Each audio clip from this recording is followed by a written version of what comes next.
Hi friends, is sorry cinema bus அப்டேட்டில் ஒரு அட்டகாசமான ஒரு அப்டேட்டோடு வந்திருக்குங்க. ஸோ கூலி படத்தோட அப்டேட்ஸ் நிறையா வந்தவனமாக இருக்குது.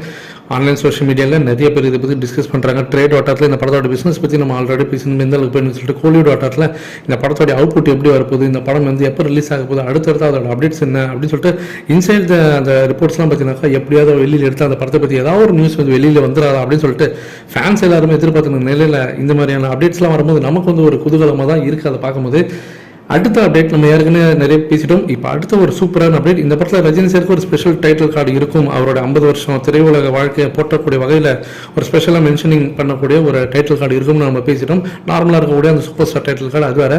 அது ஆல்ரெடி பார்த்தீங்கன்னா அந்த படத்தோடைய அந்த அஃபிஷியல் அனௌன்ஸ்மெண்ட்டில் பார்த்தீங்கன்னா ப்ளூலேருந்து அப்படியே ரெட்டில் மாறுற மாதிரிலாம் டிஃப்ரெண்ட்டாக பண்ணிருந்த லோகேஷ் கனகராஜ் அவர்கள் கண்டிப்பாக இதில் தனி டைட்டில் கார்டு இருக்க போகுது, 50 வருஷத்துக்கான அந்த டைட்டில் கார்டு. இது இல்லாமல் ரஜினி சாரோட இன்ட்ரோ காட்சி படு மாசாக இருக்குமா. இப்போ சமீபத்தில் அந்த படங்களை எதிர்காட்டிலும் இந்த படத்தோடைய அந்த இன்ட்ரோ பார்த்தீங்கன்னா ரொம்ப மாசாக இருக்கும் அப்படின்ற மாதிரி சொல்லியிருக்காங்க. அது ஒரு ஸ்பெஷல் மென்ஷனிங்காக இருக்குது.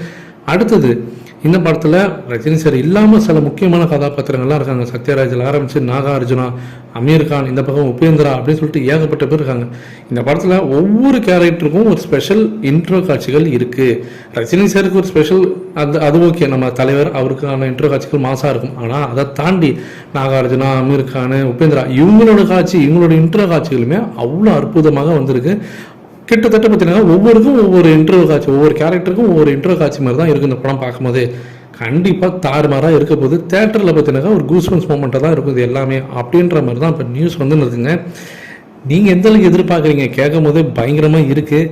கண்டிப்பாக நமக்கும் பார்த்தீங்கன்னாக்கா ஒரு பெரிய ட்ரீட் இருக்குன்னு தான் நினைக்கிறேன். இதை பற்றி உங்களுடைய கருத்துக்கள் என்ன அப்படின்றத மறக்காமல் கீழே சொல்லுங்கள் ஃப்ரெண்ட்ஸ்.